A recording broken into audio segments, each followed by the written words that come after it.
What's up, everybody? I'm Matt McQueen. This is Capsule to Cone. This is Curtis Laser, and we are in the house again today.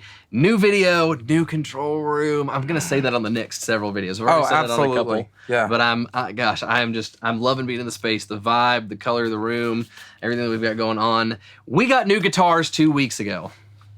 And that was awesome. It was so good. Such a good day. Basically, we're going to say it was the same day, but it really wasn't. It was within the same 24-hour period. We played them both on the same day, and then we went back the next day to actually pick Curtis's up because... Well, I didn't have the money on me, and I didn't plan on buying a guitar. Yeah, you didn't know you were buying a guitar, and I took Curtis along with me as I was buying a guitar, and... Should we reveal them? Let's reveal them. Let's go ahead and just show the guitars off. This is yours mine. First. Yeah, you bought yours first. I bought mine first, yeah. Oh, that's the back. I'm just kidding. Yeah, this is a 76. Let's see if we can get it in there. Les Paul. It's a Gibson Les Paul Deluxe. And I just bashed its headstock into that guitar stand. It's all right. It adds character. And what did you get? I got a Collings 290. This thing is amazing. It's actually funny. I was telling you the other day, I don't much care for red guitars, but I think the last 4 guitars that I've bought have all been red. They have been, dude. Yeah. They have been. Your Silver Sky was red. Good riddance on that thing, though. I hated that guitar. I don't know why. I like PRSs, but for some reason, it sounded okay, but I don't know. I just didn't really... I wasn't as big of a fan of that guitar. Did you like it much? I thought it was a well-crafted guitar, just not a Strat guy. Yeah, that might be it for me, to be honest with you. It felt like it was built really well. I'm not a huge Strat fan. But yeah, so we bought guitars. Yeah, your Trini is red, which was my Trini. We bought all of these guitars, by the way, from, I'm going to call Mark our guitar dealer. Yeah. Because at this point he is. It started about a year ago. I bought my gold top. It hasn't been quite a year because that was in June, wasn't it? July. So it's not been quite a year yet. I bought my gold top from Mark, and then I got sold a couple of other cheaper guitars and an acoustic that I flipped. Bought the Trini Lopez. Trini Lopez now belongs to Curtis, which I was a little sad about, but I replaced it with a 335 that I haven't shown you yet. But still not as cool as the Trini. Bought both those of a Mark, and then took some money from a record that I did and bought and sold an acoustic guitar and bought my J45 Rosewood from Mark. And then, God dang, I bought a lot of guitars off of Mark. And then I did actually a COVID vaccine trial and bought this Les Paul Classic Plus thing that was cool flame top and nice vintage burst P90s. Sounded really cool, but it was a satin finish. And I really wanted to love that guitar because it sounded really good, but I just do not like satin finishes. Well, that whole guitar is the reason we ended up with the guitars, right? Because you sold it and basically wanted to find a vintage Les Paul. Yeah. And wanted something to replace P90s. Or some kind of a deluxe. Yeah, I thought I might get something with P90s. I looked at a couple of specials, but wasn't anything like tickling my fancy. And then I had actually found a wine red deluxe on Reverb that had a really nice flame top, and it's from 1999. Mm-hmm. But it just was more than I wanted to pay, and I talked the seller down about $400. But after tax and shipping, I hate that they did that with Reverb because you can get a good deal and then it's totally not a good deal. And so I texted Mark, and he's like, "Well, I got a deluxe you should probably come and look at." And so this makes guitar number 4 that I've bought off of Mark in the span of a year, and sort of number 3 for you since I sold you the Trini, and that came by way of Mark. But this is original mini humbuckers. It is, let's see if I can catch some light on it, because it really is, for being a 76, it really is. It's got some nicks and dings. It's fantastic condition. It really is gorgeous, like that deep wine red. Yeah. I'm usually not a fan of wine red, but I really like it I really do like it on Les Paul. The cream really offsets a nice 3-piece top, 3-piece maple neck. The pickups are not overly hot at all, and it actually sounds single coily to me. Mini humbuckers, this is the first guitar I've had with them. Mini humbuckers, really cool. So tell us about yours. So mine has P90s. So when you went and looked at the Deluxe, you had talked about maybe finding something with P90s, and Mark said, hold on a second. Went in the back, brought out this guitar, put it in your hands. Uh-huh. you played 2 chords and said, Curtis, you have to try this. So he puts it in my hands, not looking for a guitar. And within 3 seconds, it was magic. Game-changing for my life. Like, I just fell in love with it. And I asked him, I said, are you going to sell it? What would you sell it for? And he gave me what I thought was a really fair price. Oh, yeah. And it ended up being like a really, really, really, really fair price. Probably because you're such good friends with him. An irrefusably fair price is how I would say. Yeah, so it was literally the kind of thing where we came back to the studio and we talked about it for a little bit, and you were like, yeah, I'm probably going to get that tomorrow. Went home, came back to the studio the next day. We talked about it pretty much all day. I think I had something to do in the morning. I had a meeting or something like that. And Curtis went ahead and like brought the money, and then that afternoon we went and picked it up. So in less than 24 hours, both of us bought guitars, and this really is, like, I even told Curtis after we brought both of them back here on day 2, on the Tuesday, I was like, I might have made a mistake. I probably should have bought that Collings, because it was, it was, for all intents and purposes, they were essentially the same price. It was so good that I didn't even buy the guitar. I just took a picture of Curtis, posted it on Facebook, and said, this is hands down probably top 5, definitely top 5, maybe top 3 guitars that I've ever played in my life. And what's crazy is this guitar has 9s on it. My Gold Top has 10s. My 335 has 10s. This came from the factory set up with 11s, and it is astonishingly easy to play. Yeah, with it's 11s. Effortless. I took it to my luthier to potentially look at putting 10s on it, because that's what I put on all of my guitars. Yeah. And he couldn't do it within a certain time frame. I was like, well, I'll tell you what, I'll bring it back. So I went and I've played 6 gigs since then. And I haven't used the Trini Lopez. I haven't used the Tremonti. I haven't used my Nash. Like, this thing has just held up for all 6 shows. Anytime it's in my hands, I have a hard time putting it down. And I think I'm going to leave the 11s on it. It's that effortless to play. It does not feel like that big of a difference. Well, let's show what they sound like, because this would not be a good studio video if we didn't show what they sounded like. I've got mine running into my Z-Rec head and then the Z-Rec cab, and the Celestian Gold is mic'd up with an SM57. And Curtis's is running into his Maz 18. So we're both using Dr. Z's today, and then it's going to a 4x12 cab that I have that has one of the speakers in that cab is a Creamback, Celestian 75-watt Creamback, and that's mic'd up with a Heil PR30. And they're both going into lovely Yamaha console pre's. We got our pedal boards, and we're gonna play some stuff for you, right? Absolutely.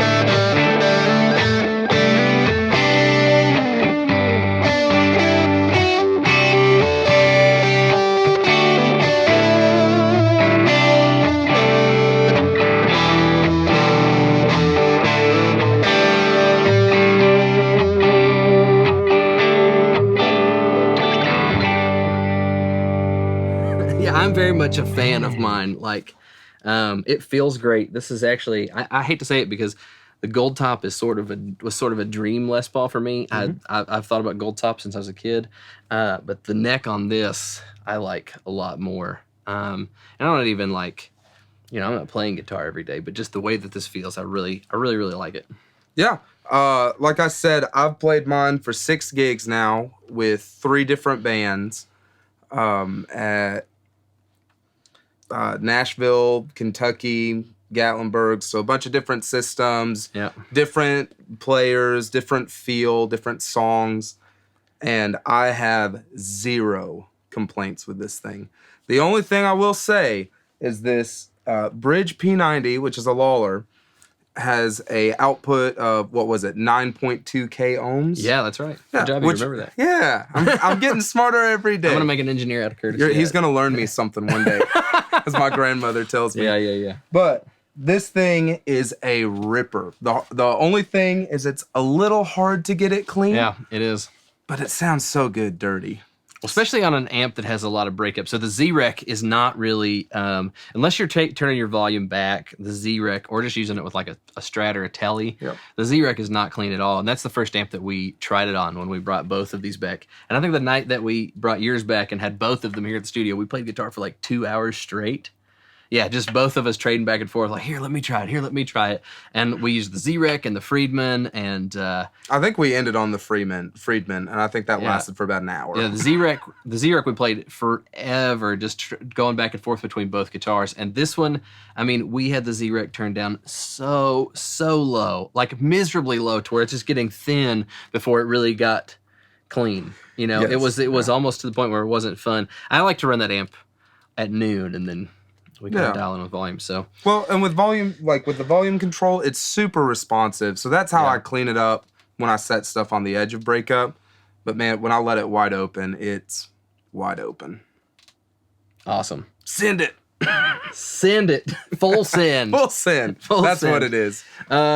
So have you got to use it? You haven't gotten to use it on a session yet, have you? Not yet. Mm-mm. Have you? No. And, that's your fault for not booking sessions. I've had a lot of bands recently, so all of my sessions have been people that don't need your skill set. But we did do one session last week where we used the 335 for most of it. We did, yeah. Right? No. Did we try this and then end up ditching it and going to the 335? I can't even remember.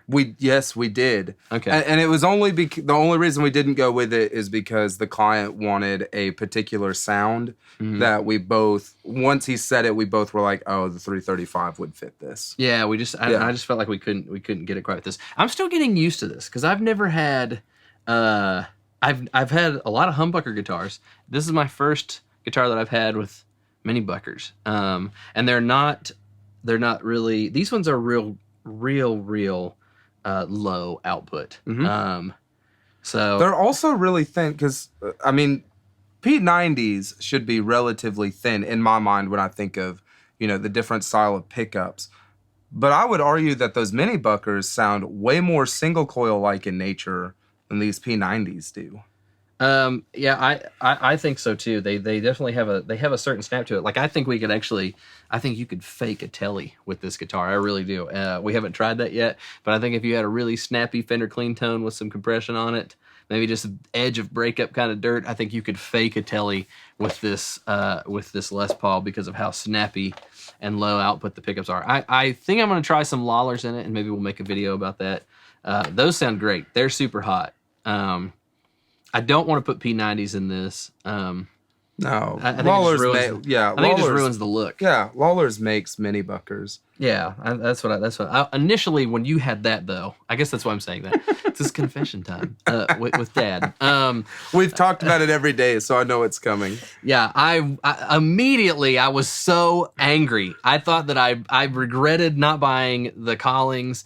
I just love Les Pauls, and there's a little bit of me internally that's just like, now that I'm making money and I also have a reason to own guitars, and I'm a little bit older, it's like I want to buy every vintage guitar or every Gibson guitar that I wanted when I was a kid, and so I'm a little bit that way, I guess, for better or for worse. Mostly for worse, because I probably should have bought the Collings, but I didn't buy the Collings. But it's still... That's also one of the reasons I waited so long to actually confirm buying it, because when I played it, I sat there and I was like, there's no way Matt's going to buy that Deluxe. I was like, this thing plays too I called good. Curtis pretending to cry that night. Like, I should have bought the Collings. And he just laughed at me like he's doing right now. So let's play another riff. Let's give one more little sound sample before we salute everybody here. We've waffled on enough, as they say, as the Brits say.